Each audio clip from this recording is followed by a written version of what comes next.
Bonjour à toutes et à tous, soyez les bienvenus pour ce nouvel épisode du débrief par Foot Normand. On revient dans quelques instants sur l'actualité du football régional en National 2 et en National 3. Une actualité qui a été amputée néanmoins ce week-end de deux rencontres de National 3. Les rencontres entre le FC Saint-Lomanche et le FC Dieppe et entre le SU Cabourg et la Réserve du Havre ont dû être reportées en raison des conditions climatiques. Toujours est-il que ce week-end a notamment été marqué par le choc des Normands en National 2. Et on ouvre cette émission justement par ce duel entre l'AF Virois et l'US Granville.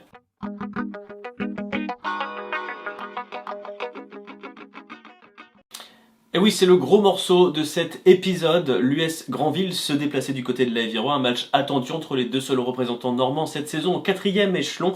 L'AF Virois avec 6 points, l'US Granville avec 9 points, avaient l'opportunité l'un et l'autre de faire de bonnes opérations. Que s'est-il passé ? Eh bien, on écoute ça tout de suite avec les commentaires de Thomas Bèze. Ce n'est pas une rencontre ordinaire qui attend les Virois au stade Pierre-Comte pour la 8e journée de National 2 puisqu'ils rencontrent l'US Granville dans ce derby normand. Sous des trompes d'eau, les hommes de Cédric O'Haraud auront à cœur de forcément se reprendre après leur défaite de buts 1 à Aubervilliers, mais aussi au tir au but face à l'US Avranches en Coupe de France. Tandis que les joueurs d'Olivier Kaoro devront capitaliser sur leur victoire de buts 1 à Beauvais. Comme vous le savez, les conditions climatiques étaient compliquées ces derniers jours dans l'ouest de la France et Vire n'a pas été épargné. On le voit encore pour le coup d'envoi de cette rencontre, beaucoup de vent et un terrain qui a subi quelques dégâts. Il faudra faire avec ce soir au stade Pierre-Comte pour les deux équipes. Le coup d'envoi est donné par les Virois et on voit les trompes d'eau qui s'abattent sur Vire. La première offensive est à mettre au crédit des locaux avec Anas Lamrabet qui décale Axel Fouché, un centre-tir qui passe au-dessus de la barre. Voilà de quoi lancer la rencontre.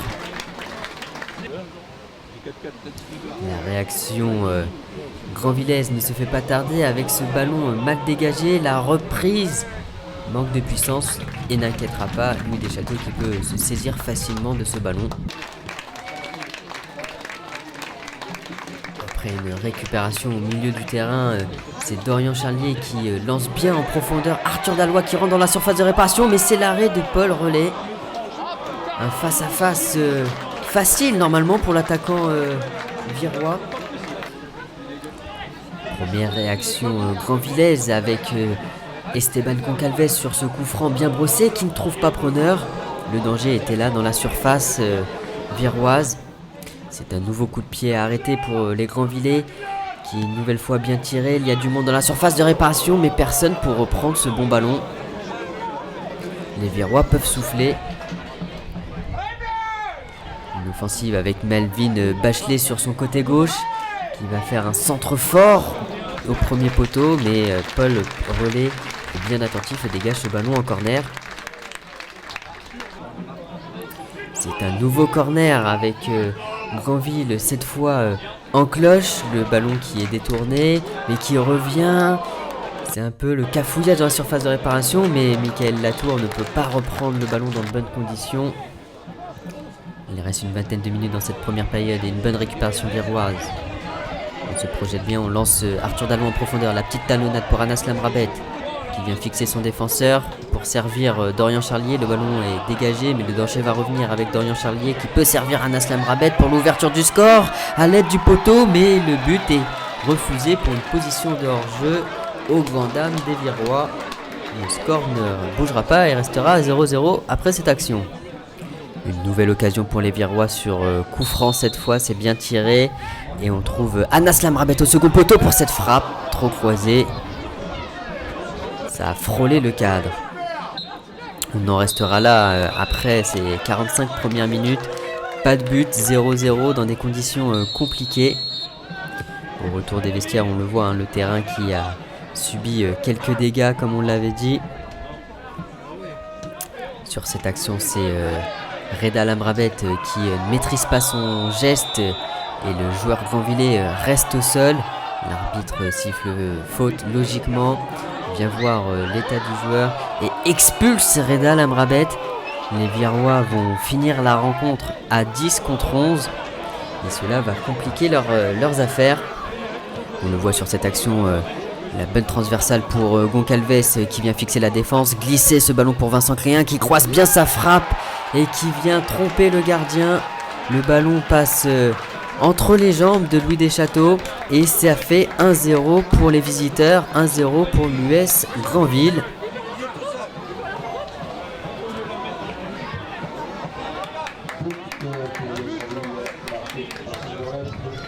On va revoir cette action au ralenti avec le bon décalage et Vincent Créin qui vient frapper ras du sol en puissance.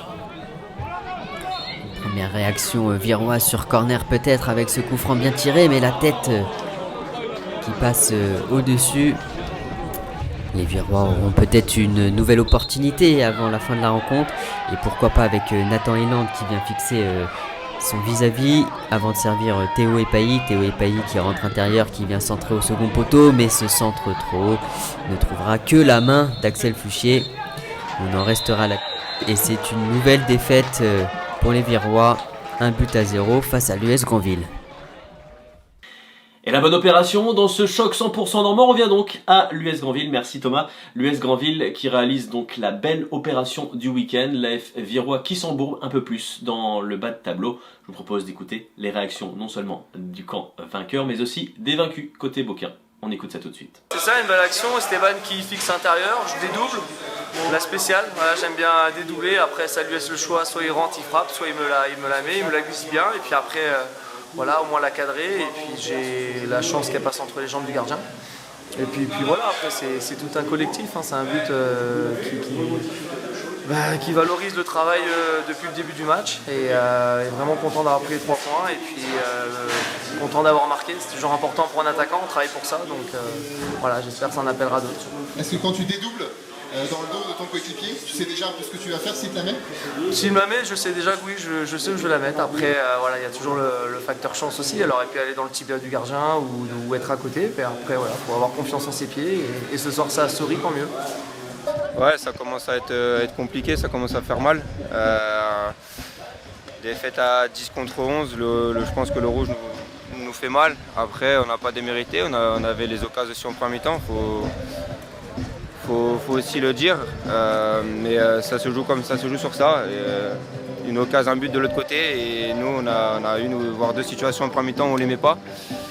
Après quand tu joues à 10 pendant presque une mi-temps entière, c'est compliqué contre ce genre d'équipe, mais c'est comme ça, on va falloir continuer à travailler, à y croire, parce que c'est loin d'être fini. Quelles sont évidemment les conséquences sur le classement et qu'est-ce qui sera proposé lors de la prochaine journée de formation de National 2? On voit tout de suite ça en images et en musique.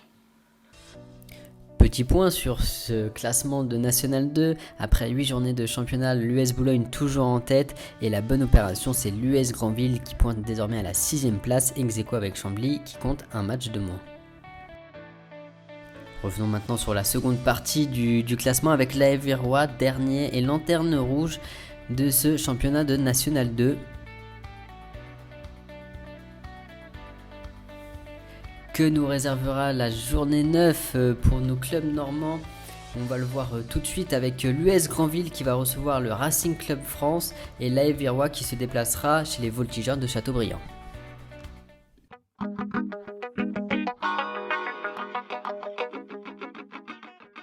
Et on attaque sans plus attendre la partie National 3, qui nous a réservé, en plus d'un choc qu'on va voir dans quelques instants entre la réserve du Stade Malherbe de Caen et l'AS Villers-Houlgate, un choc de bas de tableau entre les deux derniers du classement, les deux seules formations à ne pas avoir encore gagné le moindre match. D'un côté l'AS PTT Caen, de l'autre les Mureaux. Je vous propose tout de suite d'écouter et de voir en images ce qui s'est passé entre les deux formations avec les commentaires toujours de Thomas Bèze.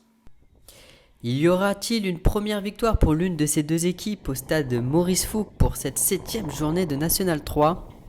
La SPTT Caen, 13ème avec 5 points, reçoit les Mureaux, lanterne rouge de ce championnat, avec 3 points. Le coup d'envoi est donné par les visiteurs, le club francilien des Mureaux. La première occasion de ce match est à mettre au crédit des visiteurs avec ce ballon mis à l'entrée de la surface. C'est mal dégagé, ça revient et la frappe qui oblige Kenny Aronard à se détendre. Le danger reste présent dans la surface de réparation et ce sera un corner pour les Mureaux. Sur le corner qui suit, il y a du mouvement et c'est une nouvelle parade de Kenny Renard pour maintenir le score à 0-0. Une nouvelle occasion pour les Mureaux juste avant la pause avec ce bon contrôle de Rafael Mendes qui vient fixer la défense et frapper directement dans les gants de Kenny Renard. Au retour de vestiaire, c'est un petit peu mieux pour les postiers avec cette frappe d'Antoine Liard qui frôle le cadre. Nouvelle occasion pour les locaux avec Antoine Liard qui vient centrer, trouver Maxime Rouanel qui loupe sa reprise malheureusement. Il y a du mieux en seconde période pour l'SPTT. C'est sur un nouveau coup franc qu'il y aura le danger avec ce cafouillage et cette reprise qui fuit le cadre. Nous sommes dans les 10 dernières minutes avec cette nouvelle occasion pour les Mureaux, une défense caennaise un peu désorganisée. Et c'est Emmanuel Suryam qui vient se présenter face à Kenny Renard et c'est le double arrêt de Kenny Renard, un double arrêt décisif du gardien des Postiers. Peut-être une dernière action pour l'ASPTT Caen avec ce ballon d'Antoine Liard qui vient fixer la défense, qui vient amener un bon centre. C'est repris et c'est capté par le gardien in extremis. Et c'est sur cette dernière action que monsieur l'arbitre mettra un terme à la rencontre. Toujours pas de victoire pour la SPTT Caen ou pour les Mureaux. C'est un statu quo en bas du classement. Kenny fait 2 arrêts importants en première mi-temps qui nous permettent de rester dans le match. On savait que les conditions étaient compliquées avec le vent. Donc il fallait faire le dos rond et être patient. Et voilà, un 0-0 à la mi-temps, on s'en sort bien. Même si on a eu une maîtrise un peu difficile techniquement en première mi-temps, je pensais qu'on allait être mieux. Et puis en deuxième mi-temps, on a su emballer un peu le match, se créer les situations. Donc forcément, quand tu attaques, à chaque perte de balle, tu peux être en danger contre ce genre d'équipe.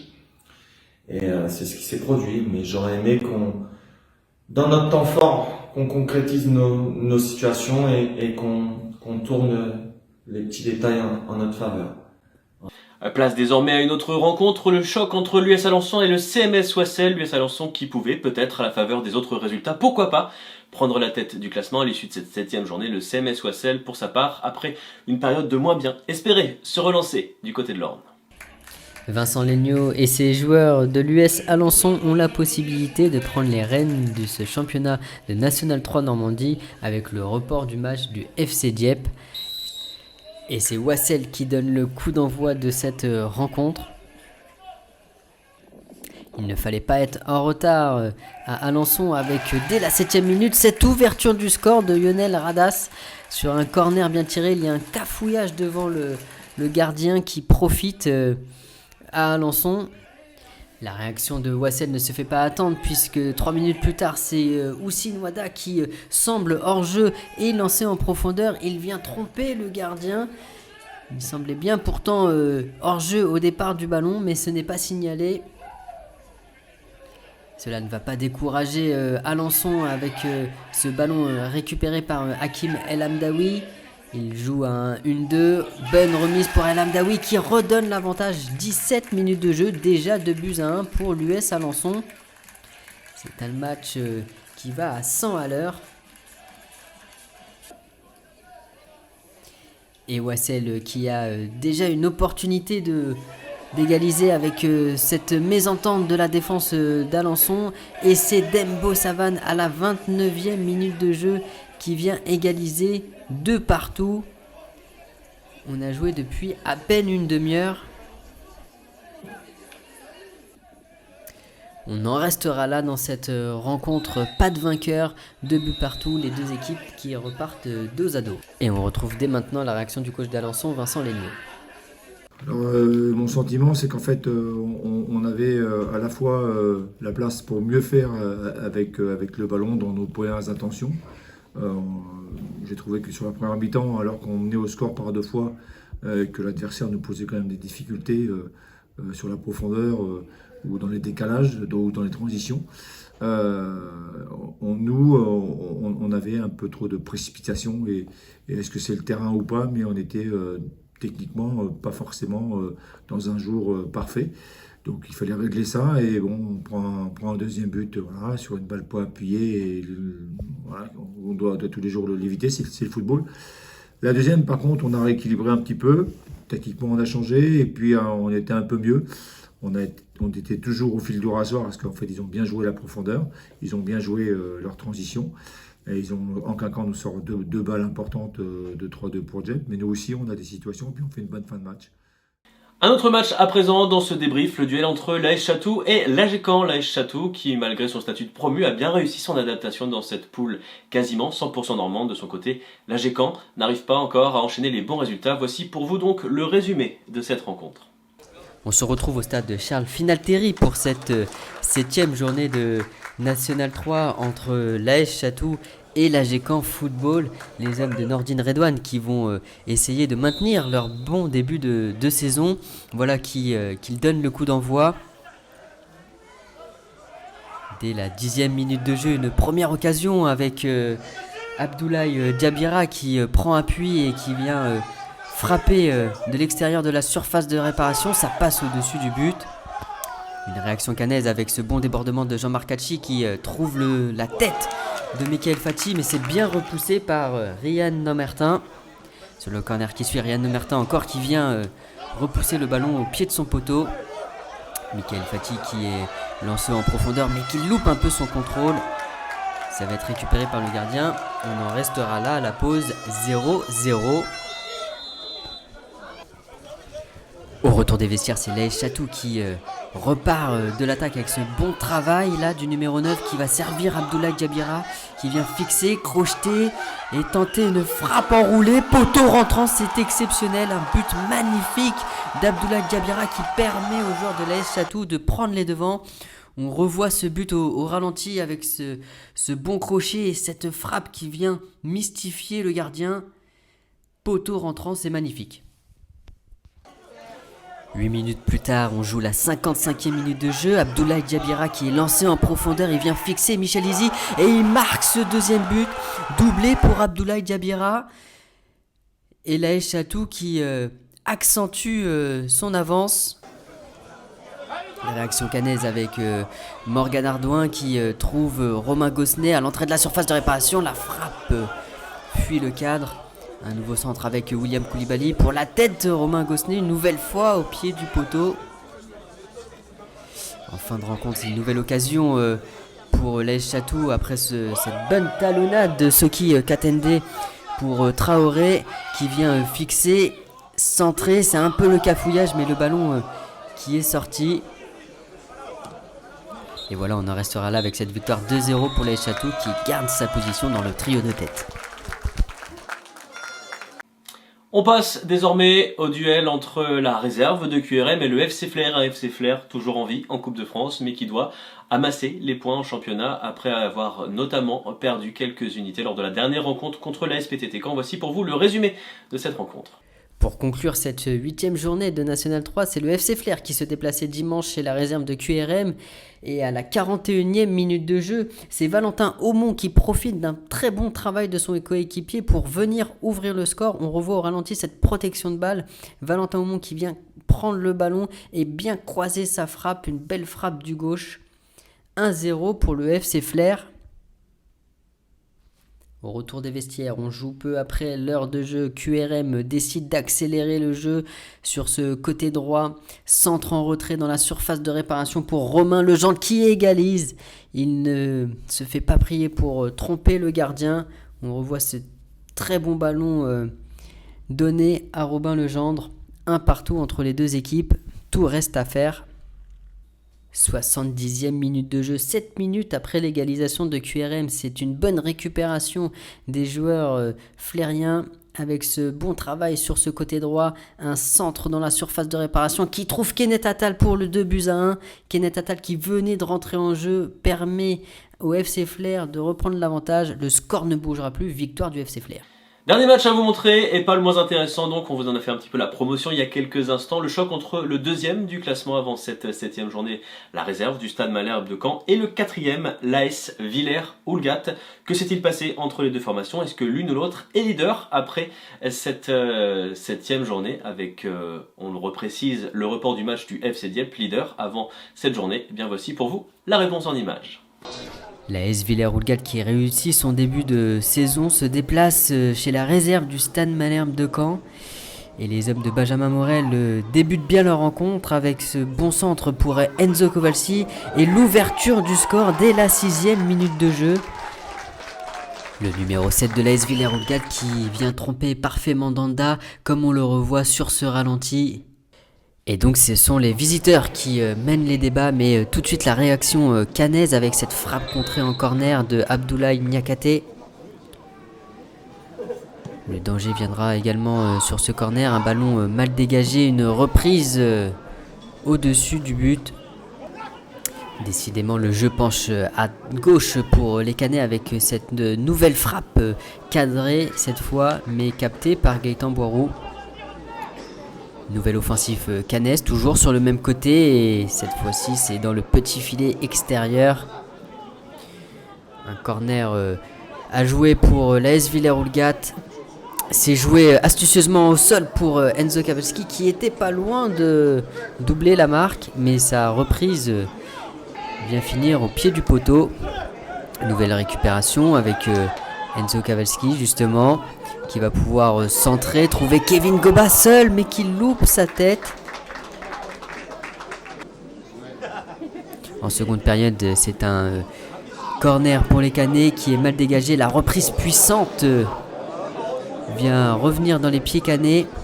Un nouveau centre et un cafouillage dans la surface de réparation juste devant la ligne de but, mais c'est Kevin Goba qui remet tranquillement pour ce gardien de la poitrine. Nouvelle occasion pour les Caennais qui poussent avec ce contre favorable. Un bon centre pour la tête de Yamogo, mais c'est bien capté en deux temps par Gaëtan Boiroux, qui permet aux siens de maintenir son but d'avance. Peut-être une dernière occasion pour l'AS Villers-Houlgat avec cette récupération d'Adilitous qui vient frapper, mais son ballon est repoussé au pied du poteau par Parfait Mandanda. On en restera là et c'est l'AS Villers-Houlgat qui réussit la bonne opération en repartant avec les 3 points. On a désormais vu l'intégralité des rencontres dans ce débrief un petit peu plus court que d'habitude. On vous reprécise les reports du match entre Saint-Lô et Dieppe et celui entre le SU Div Cabourg et la réserve du Havre. Toujours est-il qu'on a à revenir avec vous désormais sur le classement à l'issue de cette 7e journée, évidemment sur la projection vers la prochaine journée, la 8e. Voyons ensemble maintenant le classement de National 3 avec le FC Dieppe qui reste leader du championnat sans avoir joué de match. L'AS Villers-Houlgat et l'AS Chatou, grâce à leur victoire, reviennent à égalité des Dieppois à 13 points. L'US Alençon est à 1 point derrière avec 12 points. Le SM Caen et le FC Flers sont à 11 points. Et Wassel, 7ème à 9 points. Voyons ensemble maintenant la seconde partie du classement avec le FC Saint-Lô, la réserve du Havre et le SU Div Cabourg qui compte un match de moins. L'AG Caen, la SPTT Caen et les Mureaux sont toujours en zone de relégation.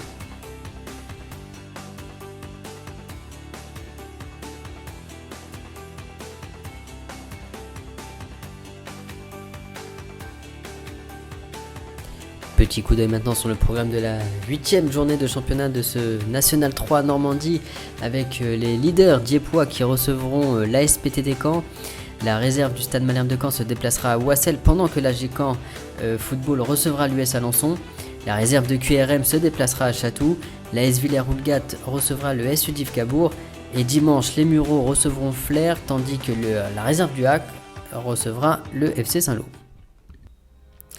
Petit tour sur le classement débutant maintenant avec Demba Tidjandia qui mène les débats avec 5 buts, mais comme vous le voyez, il y a énormément de joueurs à 4 buts derrière. Alors dites-nous, selon vous, qui terminera meilleur buteur de ce championnat de National 3 Normandie ?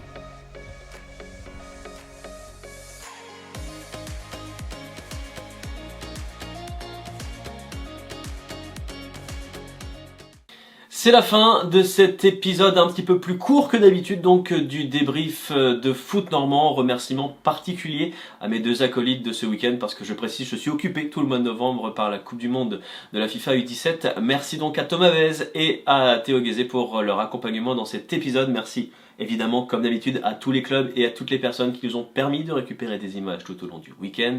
Je vous souhaite d'ores et déjà une excellente semaine et on se retrouve malgré tout sans problème pour le prochain épisode du débrief. Ce sera d'ores et déjà le 8e de la saison. Allez, salut!